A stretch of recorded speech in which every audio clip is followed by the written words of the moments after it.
Sorry my mistake. হ্যাঁ, বেচার উনিও নিশ্চয়ই আমার মতো বিয়ের আসর থেকে পালিয়ে আসছে। দেখে তো মনে হচ্ছে এও আমার মতো বিয়ের আসর থেকে পালিয়ে এসেছে।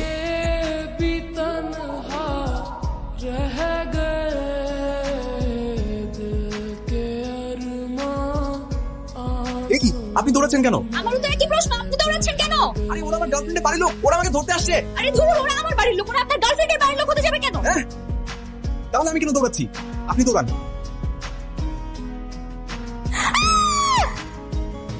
গলার নিচে ছুরি ধরা থাকলে বাঘও বাপের নাম ভুলে যায়। আর তুই ওর ফোন কেড়ে নে, যাতে করে সে কারোর সাথে যোগাযোগ করতে না পারে।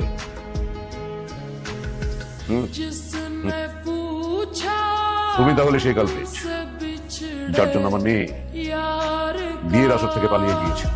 না বাবা, ওনাকে তুমি চিনি না, ওনার জন্য বাসা থেকে পালাবো কেন? এই যে এই পথগুলা না জেনে না বুঝে আমরা যে ওনাকে ধরে নিয়ে চলে আসছি। আঙ্কেল বিশ্বাস করেন, আপনার মেয়ে আমার জন্য বিয়ে বাড়ি থেকে পালায়নি। আপনার মেয়েকে তো আমি চিনি না, ইনফ্যাক্ট ও আমার নামও জানে না, আমিও নাম জানি না। এই আপনি আপনার আপুকে কিছু বলেন না। হ্যাঁ সেটাই তো বলছি বাবা, বিশ্বাস করো আমি ওনাকে চিনিই না।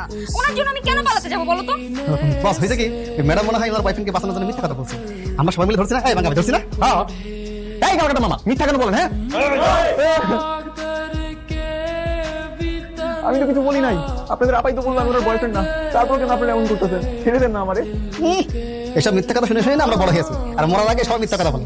এই রাঙা ভাই, আপনি কিন্তু বেশি বুঝেন। হ্যাঁ, সবসময় এরকম উল্টাপাল্টা কথা বলেন কেন? থামবে। তুমি যদি আগে আমাকে বলতে যে তোমরা দুজনকে ভালোবাসো, তাহলে আমি তোমাদের বিয়ে দিয়ে দিতাম নিঃসন্দেহে।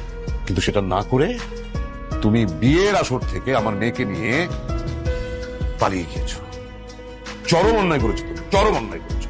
না না আঙ্কেল, বস বলে শোনো, যেটা হয়েছে আমার এখন আর করার কিছু নাই। এখন আমি রাজি। আগামী 7 দিন পর তোমাদের দুজনের বিয়ে। বাবা কিন্তু তুমি, এরপর আর কোনো কথা হবে না। বাবা, বস, আগামী 7 দিন পর বিয়ের সব আয়োজন কমপ্লিট করো। আরে বললেই হয়ে গেল নাকি? আমার গার্লফ্রেন্ড আছে, আমি মেয়েকে বিয়ে করতে পারবো না। বিয়ে করতে পারবো না মানে কি? আমার সম্মান, আমার পরিবারের সম্মান, আমার মেয়ের সম্মান নিয়ে ছিনিমিনি খেলা না। বাবা বাবা শান্ত হও না। এই তুই চুপ কর।